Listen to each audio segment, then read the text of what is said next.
Sajam obrazovanja u Kragujevcu, gde naša škola predstavlja svoj YouTube kanal, matematičke radionice i razne uspehe na raznim nivoima takmičenja. Razgovaramo sa načelnikom školske uprave Goranom Joksimovićem. On piše pesme, možete li nam reći nekoliko stihova? A da krenemo od stiha. Pa evo mogu da kažem jednu pesmu, ona se zove Priznaj i glasi ovako. Ne moraš o tome da pričaš, možeš na oči da nabaciš kosu, pa tako pogleda kriješ. To ti se vidi po nosu. Ne moraš nikada podcrveniš i sve ostalo može da štima. Ni reč danas da joj ne kažeš, to ti se vidi po ušima. U ovogodišnjem sajmu obrazovanja.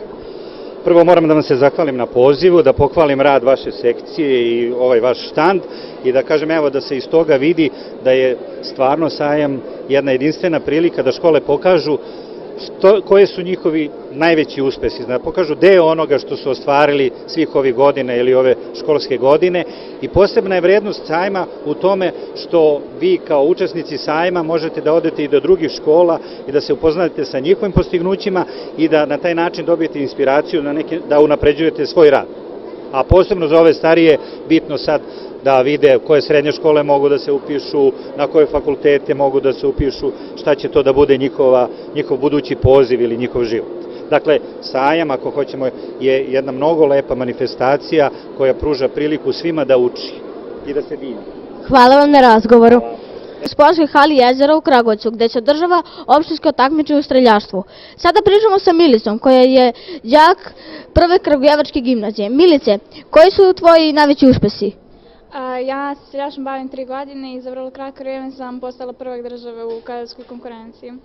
Hvala, a odakle tebi ta ljubav prema streljaštvu?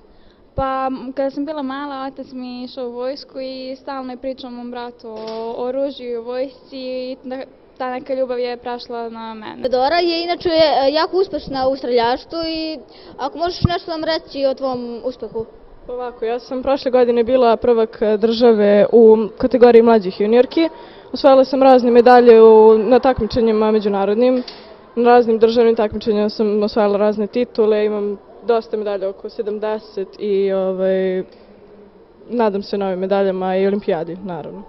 Zero povodom takmičenja u futsalu. Moji sagovornici su igračice iz osnovne škole Dragi Šouković-Španac koji su osvojile 3. mesto. Kakvi su vaši utisci o turniru? Moji utisci su odlični, na ovoj utakmici sam dala 2 gola, a na ukupnom turniru 14. Koliko dugo trenirate fudbal? Ja uopšte ne treniram fudbal, meni je to zadovoljstvo da igram i to mi je sporedni sport i obožavam da igram. Hvala. Da li ste zadovoljni rezultatom? Da, previše sam zadovoljna što smo osvojili 3. mesto u opštinskom takmičenju iz fudbala. Razgovaramo sa navijačima osnovne škole Sreten Mladenović iz Desimirovca. Zašto mislite da vaši igračice treba da osvoje turnir? Zato što su najbolje. Navijačima osnovne škole Vuk Karadžić. Da li ste zadovoljni igrom vaših igračica? Naravno, njihova igra je fenomenalna. Vidi se da su bolji od protivničke ekipe.